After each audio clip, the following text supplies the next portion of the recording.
Perkenalkan, kami dari kelompok 3 kelas 12-6. Di sini saya Nabila Nelanisa Silva. Saya Marsha Tresnandia Zahira. Saya Naila Zaskia Sabila. Saya Hizki Oktaviani. Saya Wahyu Komsar Ramadan. Saya Muhammad Evani Ratazari. Di sini kami akan mempresentasikan Apa nih?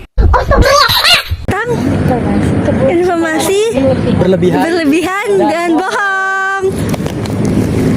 Oke, yang pertama ada definisi dari informasi berlebihan dan bohong. Apa sih informasi berlebihan dan bohong itu? Informasi berlebihan dan bohong adalah ketika seseorang menerima terlalu banyak informasi atau informasi overload yang bercampur dengan informasi palsu dan menyesatkan, yaitu hoax.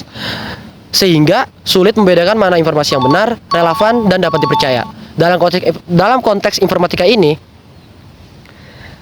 informasi berlebihan dan bohong ini terjadi karena pesatnya perkembangan teknologi digital dan media sosial yang memungkinkan penyebaran informasi secara luas tanpa melakukan verifikasi yang memadai.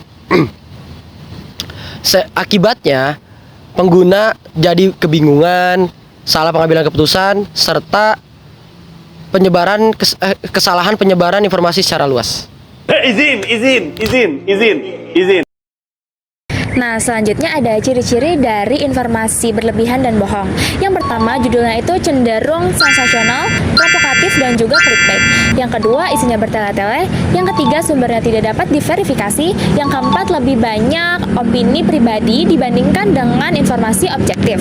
Selanjutnya, menggunakan bahasa yang lebih emosional dan mengandung klaim yang berlebihan. Selanjutnya, mengatasnamakan tokoh atau lembaga yang terkait tapi tanpa bukti yang resmi. Dan yang terakhir, mengajak para pembacanya untuk segera menyebarluaskan informasi yang dibaca. Nah, selanjutnya di sini saya akan menyebutkan contoh-contoh dari berita berlebihan dan juga berita bohong. Nah, bagian pertama yaitu berita berlebihan.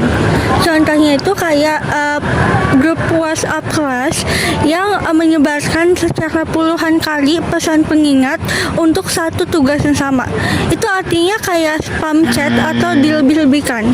Yang kedua itu kayak iklan makanan yang menulis makanannya itu paling enak, paling sehat, dan paling murah di seluruh dunia. Padahal masih banyak makanan yang lebih enak. Yang ketiga itu kayak penjual online yang menuliskan deskripsi terlalu panjang. Padahal sebagian dari deskripsinya itu nggak terlalu penting untuk pembelinya. Lanjut ke bagian informasi bohong atau informasi hoax. Nah, itu yang pertama contohnya kayak informasi hoax di sosial media, kayak minum es itu bisa menyebabkan penyakit kanker. Padahal belum tentu ada penelitiannya atau sumber yang tepat. Yang kedua itu kayak misal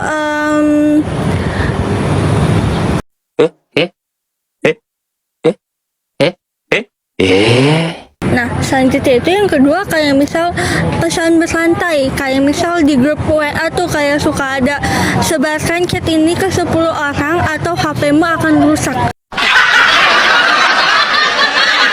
Padahal itu bohong ya guys. Mungkin orang yang buat malah dapat keuntungan.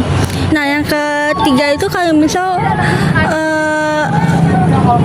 iklan yang ngomong tuh kalau produknya bisa menyembuhkan semua penyakit. Itu tuh kayak bohong, bahkan berlebihan. Nah, yang terakhir itu akun bodong, akun fitnah yang suka ngefitnah orang, stalker. Makanya kita bijak dalam menggunakan sosial media untuk menyebarkan berita yang benar atau yang terverifikasi benar. Nah, selanjutnya ada juga dampak dari informasi berlebihan. Nah, dampak ini bisa terjadi di dua lingkup. Yang pertama ada dampak individu. Nah, dampak individu itu ada misalnya reaksi cemas. Individu yang mengalami informasi berlebihan, misalnya nih, suatu informasi berlebihan berisi tentang suatu individu tersebut.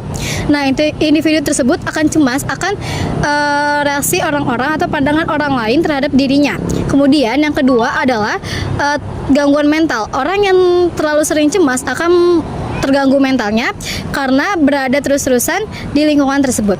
Kemudian juga adalah dampak di lingkungan masyarakat karena informasi berlebihan itu tidak hanya terjadi dalam lingkup kecil tetapi juga dalam lingkup masyarakat. Jadi dampak informasi berlebihan bagi masyarakat yang pertama adalah krisis kepercayaan karena informasi berlebihan yang bohong itu terus beredar sehingga orang tuh sulit untuk percaya mana informasi yang beneran emang ada atau sama informasi yang dilebih-lebihkan. Kemudian yang kedua juga yaitu dampaknya dampak yang kedua adalah konflik sosial yang dimana konflik yang ini tuh bisa membuat perpecahan. Misalnya ada informasi hoaks yang berisi tentang penghinaan akan suatu agama. Hal ini bisa memecahkan antara dua agama. Kemudian dampak yang terakhir adalah manipulasi opini publik dan juga politik. Biasanya ini terjadi jika dalam masa-masa pemilu yang dimana berita berlebihan ini digunakan salah satu oknum untuk menjatuhkan pasangan presiden lain atau untuk mengambil suara untuk suatu pasangan calon presiden. Jadi itulah dampak mengenai informasi berlebihan. Peran teknologi informatika dalam penyebaran informasi berlebihan dan bohong. Teknologi informatika berperan dalam penyebaran informasi bohong dan informasi berlebihan. Informasi berlebihan tersebar akibat algoritma media sosial, judul sensasional, dan fitur berbagi yang membesar-besarkan fakta.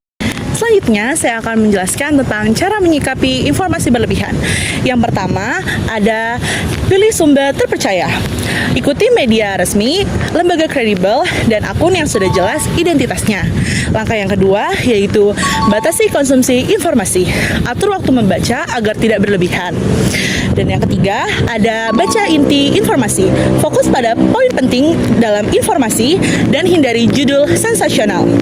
Dan cara menyikapi yang keempat, yaitu gunakan fitur digital. Manfaatkan fitur mute, unfollow, atau filter konten media sosial. Selanjutnya ada cara mengatasi informasi berlebihan. Yang pertama adalah cek kebenaran informasi. Periksa sumber, tanggal, dan penulis berita. Yang kedua adalah bandingkan dengan sumber lain. Jangan berfokus pada satu sumber, bandingkan dengan yang lain. Yang ketiga ada periksa fakta dengan situs, yaitu cek fakta menggunakan situs Kominfo atau Turnback Hoax. Yang keempat ada berpikir sebelum membagikan. Tanyakan apakah informasi ini sudah benar dan bermanfaat. Dan yang kelima adalah laporkan konten hoax. Laporkan konten ini pada platform digital.